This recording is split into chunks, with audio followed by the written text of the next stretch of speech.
Assalamualaikum warahmatullahi wabarakatuh.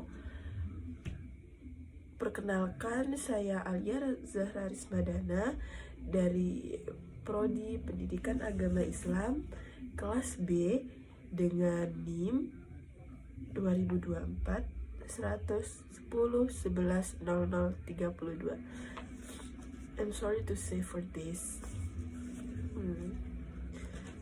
Let you know, I will presentation of this. Di sini saya akan menjelaskan tentang Pancasila sebagai pilar pembangunan karakter anti korupsi dengan studi kasus yang saya ambil, yaitu dugaan korupsi Harvey Moise.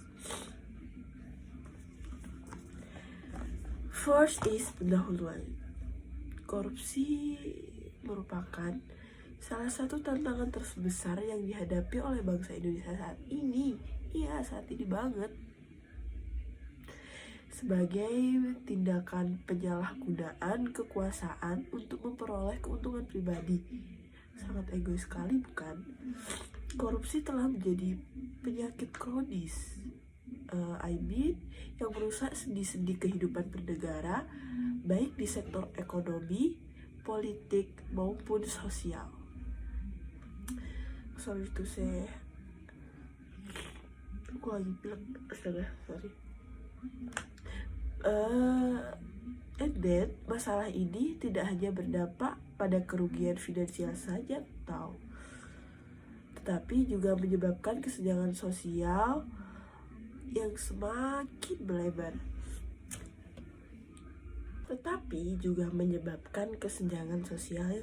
melebar.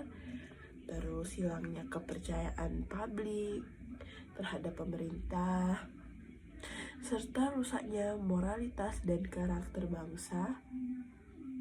Hal ini menunjukkan bahwa korupsi ini bukan masalah yang kecil, tetapi juga sebuah pengkhianatan terhadap nilai-nilai dasar bangsa Indonesia yang tercermin pada Pancasila.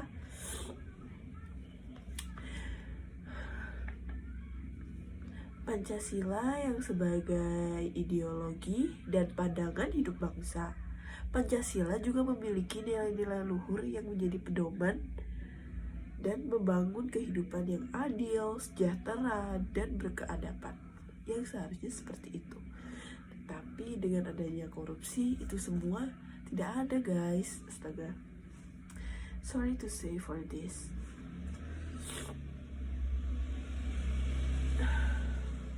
Setiap sila dalam Pancasila saling berkaitan dan mendukung terciptanya kehidupan yang bebas dari praktik korupsi. Misalnya sila kedua, kemanusiaan yang adil dan beradab, menekankan pentingnya kejujuran dan penghargaan terhadap hak-hak orang lain, bukan hanya untuk pemerintah. Karena itu juga ada sila yang kelima yang bunyinya keadilan sosial bagi seluruh rakyat Indonesia, yang menegaskan distribusi keadilan ekonomi dan sosial tanpa penyalahgunaan kekuasaan. Dengan demikian, pemberantasan korupsi tidak dapat dipisahkan dari implementasi nilai-nilai Pancasila dalam kehidupan berbangsa dan bernegara. Sayangnya ya, nilai-nilai Pancasila ini masih belum sepenuhnya diimplementasikan dan direalistiskan dalam kehidupan sehari-hari, Banyak pejabat, pengusaha, bahkan individu yang memiliki pengaruh besar di masyarakat justru terlibat dalam kasus korupsi ini. Sangat-sangat miris sekali, bukan? Salah satu contohnya yang akhir-akhir ini beredar, udah beberapa bulan yang lalu, yaitu Kasus yang mencuat ke publik adalah kasus dugaan korupsi yang melibatkan Harvey Moise, seorang pengusaha tambang ternama sekaligus suami dari selebriti yang mungkin teman-teman gak asing lah, yaitu Sandra Dewi. Kasus ini menjadi simbol dari betapa parahnya penyalahgunaan kekuasaan dan sumber daya yang seharusnya digunakan dengan baik dan benar untuk kesejahteraan kita ini, rakyat. Namun malah dipakai pribadi. Praktik korupsi seperti ini tidak hanya merugikan secara ekonomi negara, tetapi juga menghancurkan kepercayaan masyarakat kita ini terhadap penguasa-penguasa seperti mereka. Fenomena ini menegaskan perlunya pembangunan karakter anti korupsi yang berdasarkan nilai-nilai Pancasila. Pendidikan anti korupsi harus ditanamkan sejak dini. Ya, tentu saja sejak dini.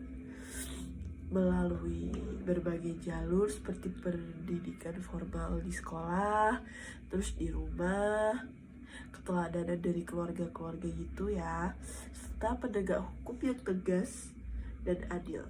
Selain itu, peran media dan masyarakat mengawal isu-isu korupsi juga tidak kalah penting, tahu teman-teman, untuk menciptakan budaya transparansi dan akuntabilitas.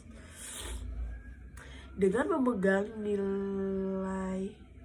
nilai Pancasila, diharapkan seluruh elemen masyarakat Indonesia dapat bekerja sama memberantas korupsi dan membangun karakter bangsa yang berintegritas.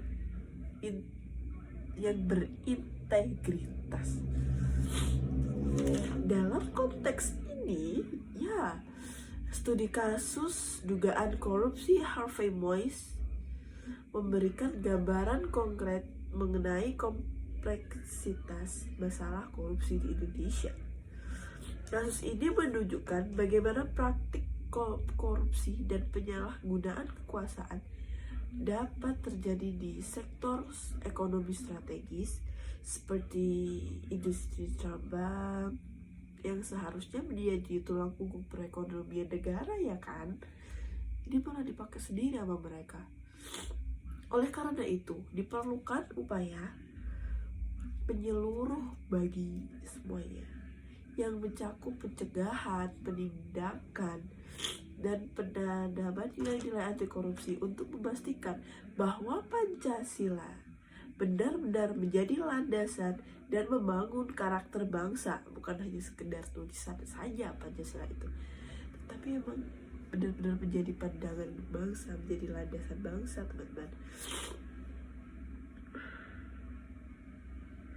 Analisis studi kasus dugaan Harvey Moise yang berkorupsi ini serta langkah-langkah strategis dalam pemberantasannya, harapannya pembahasan ini dapat memberikan wawasan dan inspirasi bagi seluruh elemen masyarakat untuk bersama-sama melawan korupsi demi kesejahteraan dan mewujudkan cita-cita bangsa yang adil, makmur, dan berintegritas.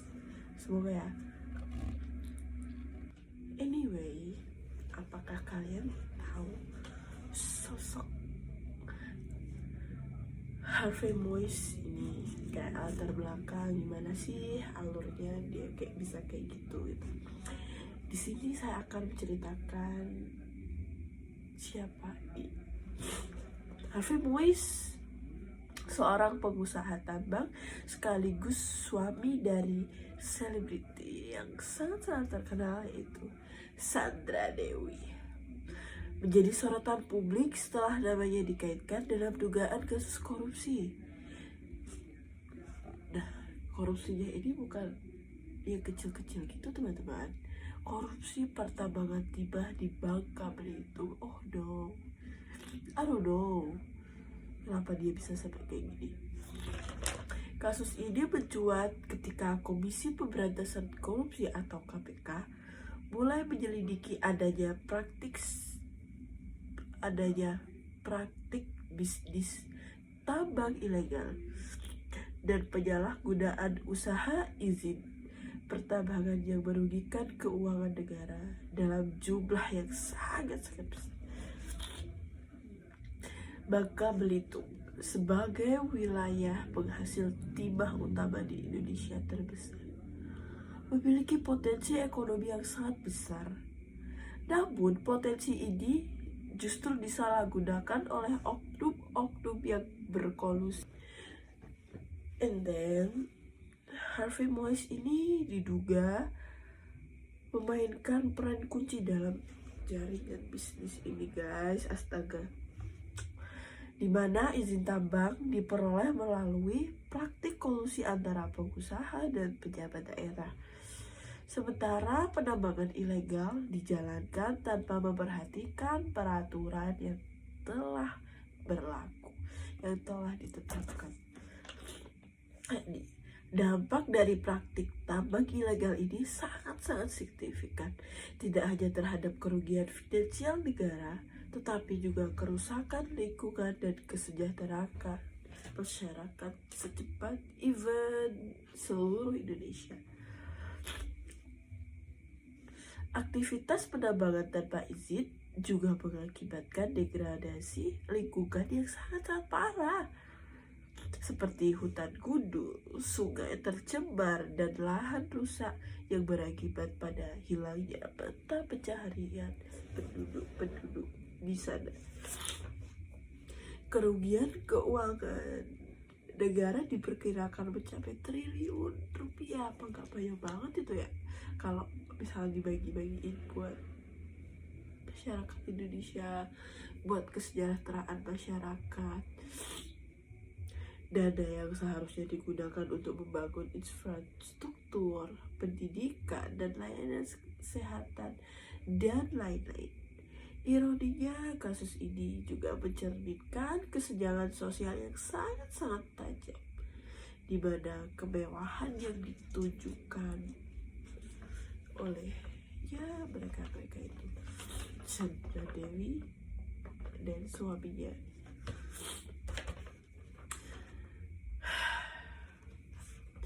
yang ditunjukkan di media sosial menjadi simbol ketidakadilan di tengah penderitaan masyarakat Indonesia akibat eksploitasi sumber daya alam. Kasus Harvey Moise menegaskan pentingnya implementasi nilai-nilai Pancasila sebagai landasan membangun karakter anti korupsi. Penegakan hukum yang tegas dan transparan sangat diperlukan untuk mengembalikan kepercayaan publik kepada tokoh-tokoh masyarakat. Selain itu, sinergi antara masyarakat sipil, media, dan aparat hukum harus terus diharapkan. Ada efek jerah yang membuat mereka tuh kayak gak mau ngelakuin hal itu lagi gitu loh. Semoga ya. Dan dengan penyelesaian kasus ini diharapkan ada efek jerah yang benar, serta munculnya kesadaran kolektif tentang pentingnya menjaga integritas dan menjunjung nilai-nilai Pancasila, keadilan sosial bagi seluruh rakyat Indonesia. Penanaman nilai-nilai anti korupsi sejak dini juga menjadi kunci untuk mencegah terulangnya kasus serupa di masa mendatang. Oke guys, oke teman-teman, selanjutnya yaitu landasan teoritis. Korupsi dapat dipahami sebagai tindakan penyalahgunaan kekuasaan untuk kepentingan pribadi atau kelompok yang telah melanggar hukum dan merugikan pihak lain, terutama negara dan masyarakatnya. Oke, saya lanjutkan lagi ya teman-teman.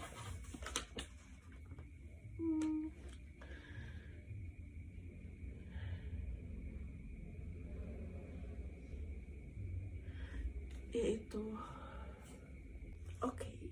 yang selanjutnya adalah landasan teoritis. Korupsi dapat dipahami sebagai tindakan penyalahgunaan kekuasaan untuk kepentingan pribadi atau kelompok yang melanggar hukum dan merugikan pihak lain, terutama negara dan masyarakat. Secara teoritis, korupsi sering dikaitkan dengan teori principal agent yang menjelaskan bagaimana individu atau pihak yang memiliki kekuasaan atau agent bertindak untuk kepentingan pribadi, bukan untuk kepentingan pihak yang memberikan mandat atau kepercayaan atau prinsipal. Dalam konteks ini, pejabat publik atau pengusaha yang seharusnya mengelola sumber daya alam untuk kesejahteraan masyarakat seringkali menyalahgunakan mandat tersebut untuk kepentingan pribadi. Hal ini mencerminkan lemahnya integritas dan nilai moral yang dimiliki individu, yang seharusnya dijaga melalui internalisasi nilai-nilai luhur seperti yang diajarkan dalam Pancasila. Nilai-nilai Pancasila sebagai landasan ideologi bangsa Indonesia, teman-teman, memiliki peran sentral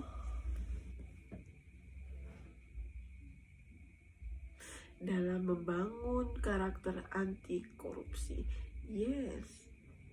Setiap sila dalam Pancasila memberikan fondasi moral dan etika yang harus dipegang teguh oleh seluruh elemen bangsa. Sila pertama, ketuhanan yang Maha Esa, menekankan pentingnya keimanan dan ketakwaan kepada Tuhan, yang melahirkan kejujuran dan rasa tanggung jawab kepada umatnya. Sila yang kedua, kemanusiaan yang adil dan beradab, mengajarkan pentingnya keadilan dan penghargaan terhadap hak-hak orang lain, sehingga tindakan korupsi yang merugikan sama merupakan pengingkaran terhadap nilai kemanusiaan. Sementara itu, sila yang kelima, keadilan sosial bagi seluruh rakyat Indonesia, menggarisbawahi keharusan distribusi keadilan ekonomi yang merata tanpa adanya eksploitasi dan penyalahgunaan kekuasaan. Selanjutnya, teori pembangunan karakter juga relevan dalam konteks pemberantasan korupsi, di mana karakter anti korupsi harus dibangun melalui pendidikan moral dan pembiasaan perilaku etis. Menurut Thomas Lickona, pembangunan karakter yang efektif melibatkan 3 komponen utama. Yang pertama, moral knowing atau pengetahuan moral. Yang selanjutnya, moral feeling atau perasaan moral. Dan yang terakhir, moral action, yaitu tindakan moral. Dalam konteks Indonesia, pendidikan anti korupsi maupun masyarakat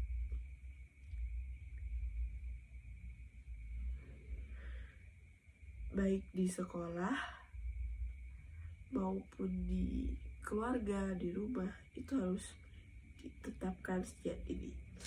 Keteladanan dari pemimpin bangsa dan figur publik juga sangat mempengaruhi dalam hal ini,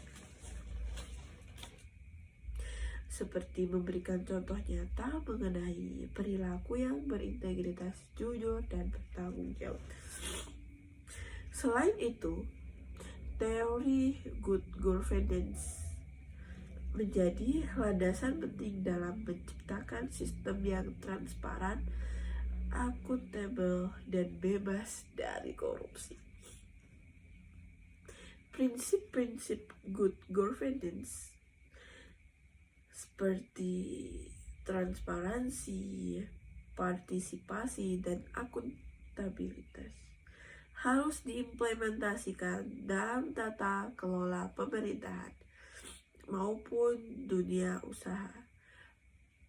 Penegakan hukum yang tegas dan adil juga menjadi elemen krusial dalam memberantas korupsi dan memberikan efek jera kepada sang pelaku korupsi. Dengan berpegang pada prinsip good governance dan nilai-nilai Pancasila, diharapkan tercipta sistem yang mampu meminimalisir korupsi. Lebih jauh lagi, implementasi teori ini harus dibarengi dengan pembangunan kesadaran kolektif bahwa korupsi adalah musuh bersama yang harus diberantas demi mewujudkan cita-cita keadilan sosial bagi seluruh rakyat Indonesia.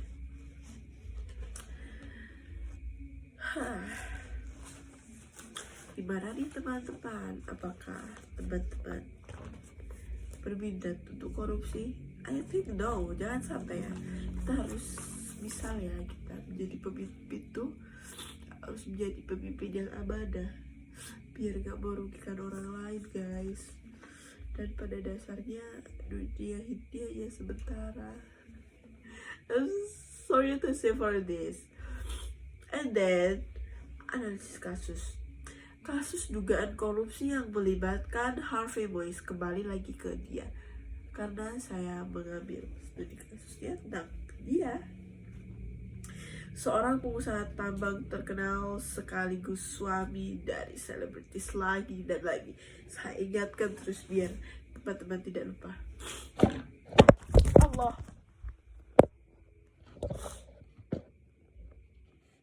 I'm sorry.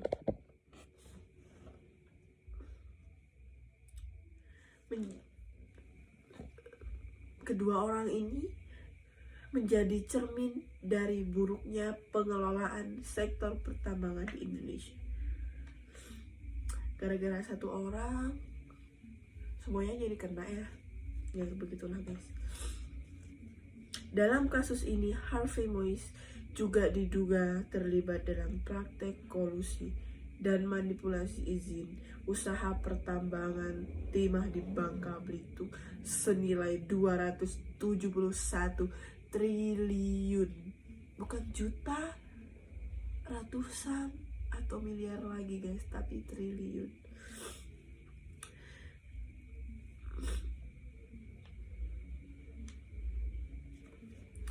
Dari perspektif ekonomi, kasus ini mengakibatkan kerugian negara yang sangat besar, diperkirakan ya triliunan tadi.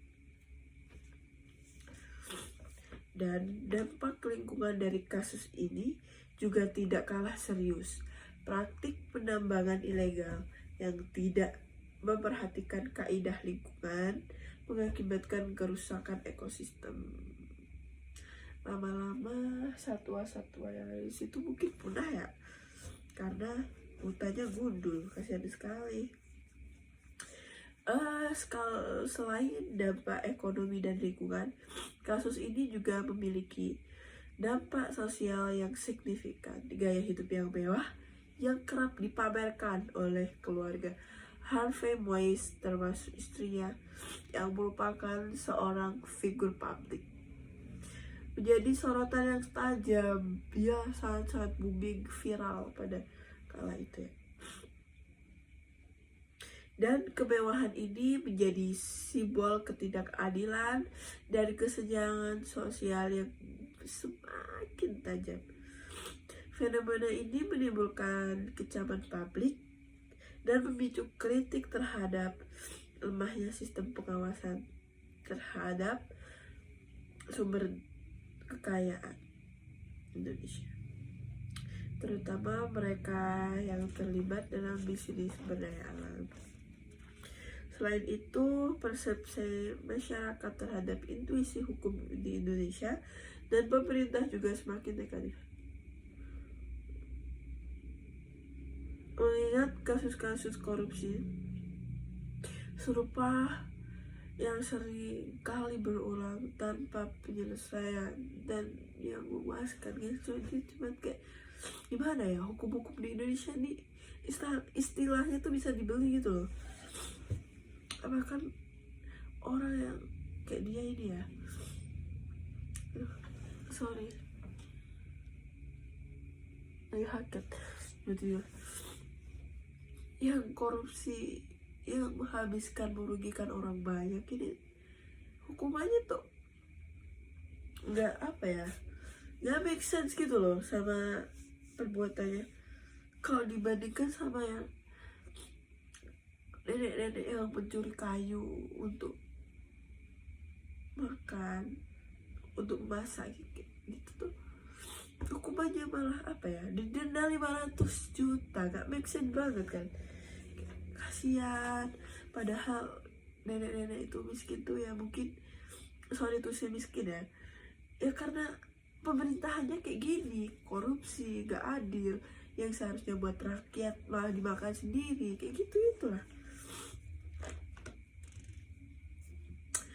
Analisis terhadap, kembali lagi ya, analisis terhadap kasus Harvey Mois menegaskan perlunya implementasi nilai-nilai Pancasila dalam membangun karakter anti korupsi.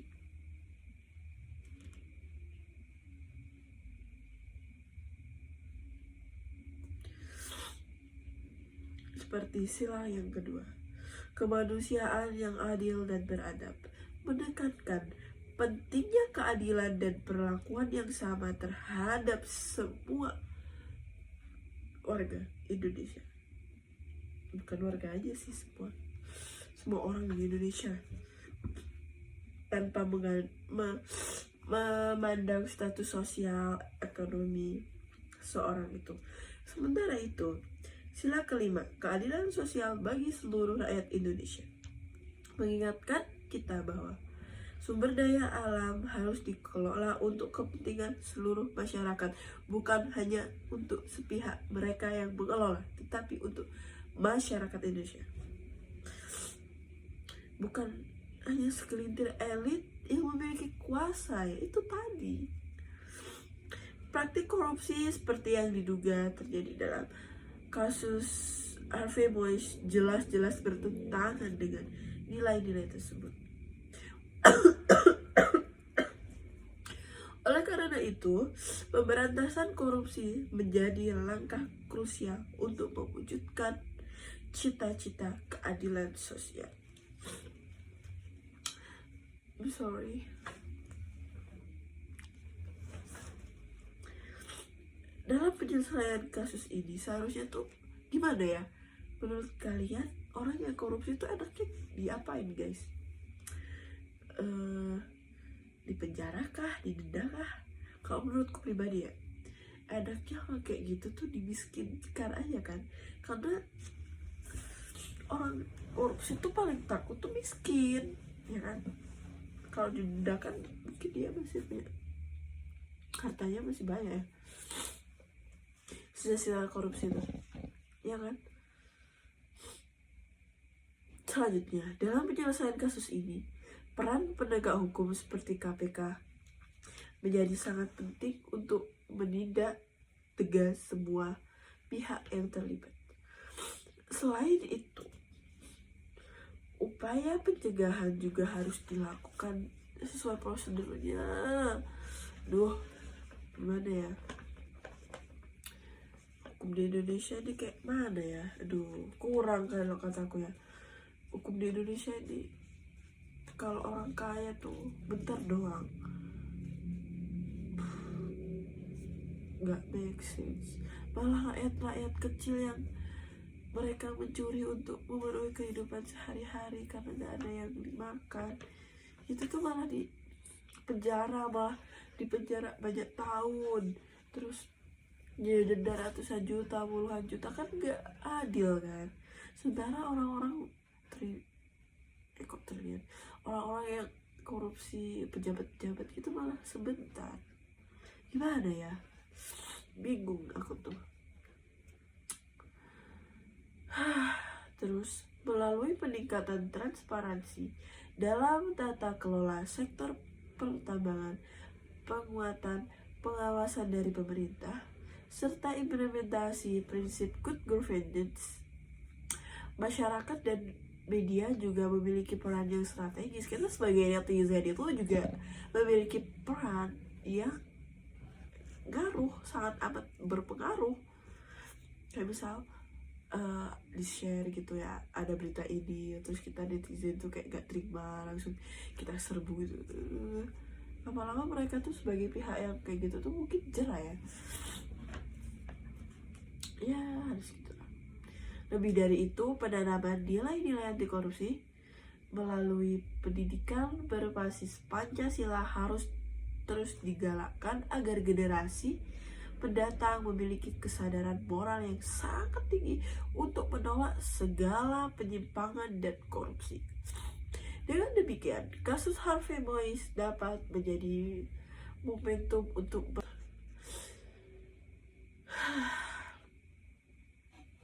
yang selanjutnya, yaitu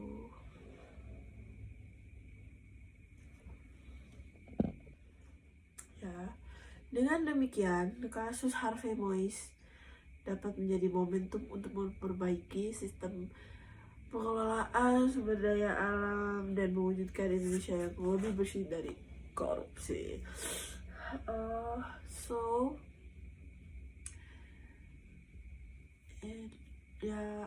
I'm sorry to say for my mistake.